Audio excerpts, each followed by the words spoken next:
আজই ডাউনলোড করুন আর এনজয় করুন আপনার পছন্দের শো। আমি ছোটবেলা থেকে একজনকেই গুরু মানি। তার গান শুনে শুনে মনে মনে আমি সুর শিখে গেছি। তো তোমার এই গানের গুরু কে? আমার দিদি। You are the best of this audition এবং তুমি আজকের টপ 8 এর মধ্যে সিলেক্টেড।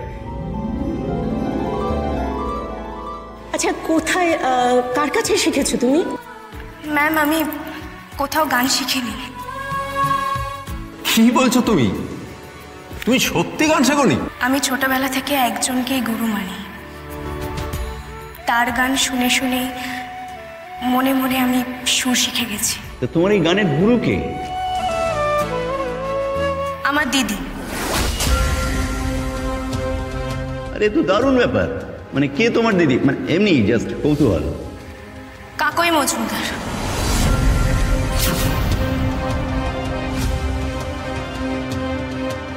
কাকই মানে যিনি আগে গাইলেন? হ্যাঁ ম্যাম। ও বাবা, কাকুইও এখানে এসেছে নাকি? উনি আমার নিজের দিদি। আমি যতটুকু গান গাইতে পারি সেটা শুধুমাত্র ওর জন্য। ও যখন বাড়িতে রেওয়াজ করতো আমি আড়াল থেকে বসে ওর গান শুনতাম, আর সেই গান শুনে শুনেই আমি গান শিখে ফেলেছি। একসময় এই গান গেয়েই আমি ট্রেনে রোজগার করতাম।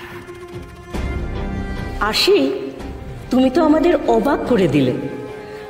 আড়াল থেকে গান শুনে দিদির তুমি গান শিখেছো, আর আজকে তো তোমার অসম্ভব চমৎকার একটা পারফরমেন্স দেখলাম আমরা।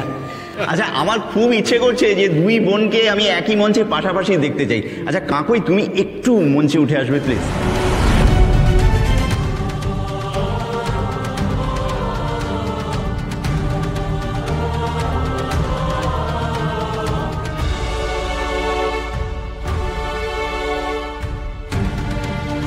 আরে বাবা, এ তো দারুণ লাগছে। এবার দুই বোন একই মঞ্চে, গুরু শিষ্য পাশাপাশি। এনিওয়ে, আমাদের সবার নজর থাকবে তোমাদের দুই বোনের উপর। শুধু আরশিই নয়, কাকই তুমিও পরের রাউন্ডের জন্য সিলেক্টেড। জুতো মেরে গরুদান করলি আরশি? সকলের সামনে এত বড় মিথ্যা কথাটা বললি? শুনে শুনে আর যাই হোক, গান শেখা যান। জেদ আর মনের জোর থাকলে শেখা যায় দিদি। আমি বিশ্বাস করি না।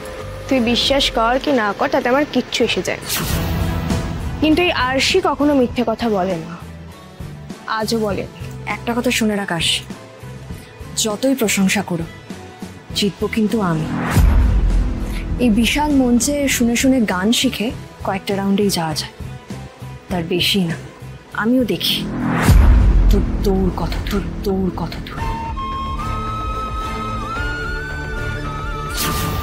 তোকে আমি কোনোদিনও নিজের কম্পিটিটর ভাবিনি দিদি। তুই যে আমার নিজের দিদি।